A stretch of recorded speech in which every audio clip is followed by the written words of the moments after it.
মালদা জেলার গাজল ব্লকের দেউতলা গ্রাম পঞ্চায়েতের অধীনে বাজে মলানীপুর প্রাথমিক বিদ্যালয়ে প্রবেশ পথের রাস্তার দাবিতে বিক্ষোভ দেখালেন গ্রামবাসীরা। তাদের দাবি, অতীতে পঞ্চায়েত সহ বিভিন্ন মহলে জানিয়ে স্কুলের রাস্তা হয়নি। এর জন্য ভুগতে হচ্ছে স্থানীয় স্কুল পড়ুয়া ও শিক্ষকদের। স্কুলে যাওয়ার সুষ্ঠু রাস্তা না থাকলে আগামী দিনে আরও সমস্যা বাড়বে। দ্রুত সমস্যা না মিটলে আগামীতে বড় আন্দোলনের হুমকি দিয়েছেন তারা।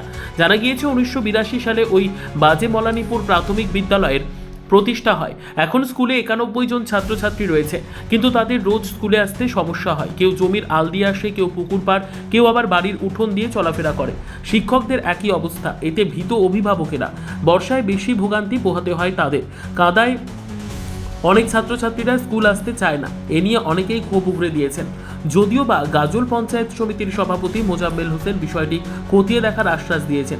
তিনি জানান, সমস্যা শুনেছি, খতিয়ে দেখা হবে। সত্যি এটা এই বর্তমান যুগে আমাদের পশ্চিমবঙ্গের মাননীয় মুখ্যমন্ত্রী মমতা ব্যানার্জির আমলে, যে এই সরকার আমলে যেভাবে উন্নয়নমূলক কাজগুলো হচ্ছে, শিক্ষা, স্বাস্থ্য থেকে শুরু করে বিদ্যুৎ, এক অভূতপূর্ব পরিবর্তন সারা পশ্চিমবাংলায়। সেই জায়গা থেকে দাঁড়িয়ে আজকে শুনতে হচ্ছে যে বাজে মলানীপুর যে স্কুলটা আছে সেখানে রাস্তা নেই। তা আমি এটার জন্য বিগত যে সরকারটা ছিল তারা পুরোপুরি দায়ী, এবং বর্তমানে যে আমাদের মাস্টারমশাইরা যারা আছেন, যারা শিক্ষকতার পেশায় যুক্ত আছেন, আমি তিনাদেরকে দায়ী করব।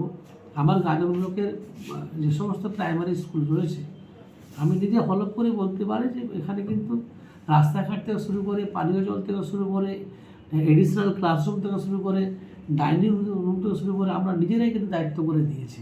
এখন বাজে মলানীপুর স্কুলটাতে এভাবে ওরা হয় যোগাযোগ হবে বা কোনো একটা কিছু কমিউনিকেশন গ্যাপ তো হয়েছে।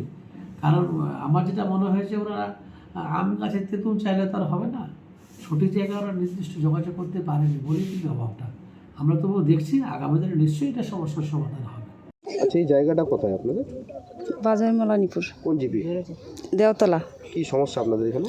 আমাদের এখানে স্কুলে রাস্তা নেই, খুবই সমস্যা। বর্ষার দিনে বাচ্চা কাচ্চা আসতে পারে না স্কুলে, কাদার জন্য আসে না, খুবই কাদা পড়ে যাচ্ছে বাচ্চা, আসতে পারে না স্কুলে। এর আগে বলেছিল সবাইকে জায়গা দিতে, তো কেউ দেয় না জায়গা, ওই জন্য রাস্তাটাও হয় না। চাই যে আমাদের স্কুলে রাস্তাটা হোক, এটাই চাইছি। খুবই সমস্যা, আমরা রান্না করতে আসি, স্কুলে আসতে পারি না, খুবই কাদা, আসা যায় না, বাচ্চা কাচ্চাও স্কুলে আসে না ওই জন্য, রাস্তার জন্য। এই স্কুলটা 1982 সালে স্থাপিত হয়েছে। আমি এই স্কুলের এখন প্রধান শিক্ষক বর্তমানে। আমি 2006 সালে এখানে জয়েন করেছি। তার আগে আমার এখানে আমি ডেপুটেশনে ছিলাম কয়েক বছর।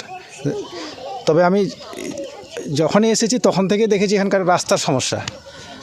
তখনকার প্রধান শিক্ষক মহাশয় রঘু মাস্টার মশাই, উনিও চেষ্টা করেছিলেন যে এখানে যাতে একটা রাস্তা হয়।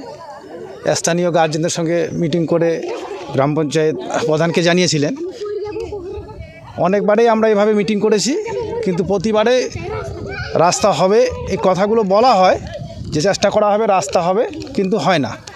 শেষ অবধি আমি যখন প্রধান শিক্ষক হই, আমিও একবার উদ্যোগ নিলাম যে এখানে কি করে রাস্তা করা যায়। আমরা প্রধানের কাছে গেলাম, প্রধান সাহেব আমাদের কথা দিলেন যে হ্যাঁ, আপনারা যদি জায়গা, যাদের পাশে জায়গা আছে, ওনারা যদি জায়গা দান করেন তাহলে আমরা মাটি ভরাট করে এবছরে রাস্তা তৈরি করে দিব। আমরা যাদের জায়গা ছিল ওনাদের বাড়িতে গেলাম, ওনাদেরকে জানালাম। প্রথমে অনেকে রাজিও হয়েছিল, পরবর্তীতে আর কেউ আগে আসলো না, রাস্তার জায়গা দিল না, ফলে মাটিও ভরাট হলো না আর রাস্তা হলো না। পরবর্তীতে অনেকবারই বলা হয়েছে, কিন্তু কেউ মানে জায়গা দিতে চাচ্ছে না। মূল সমস্যাটা হচ্ছে এখানকার জায়গা দিতে চাচ্ছে না, যার জন্য রাস্তাটা হচ্ছে না।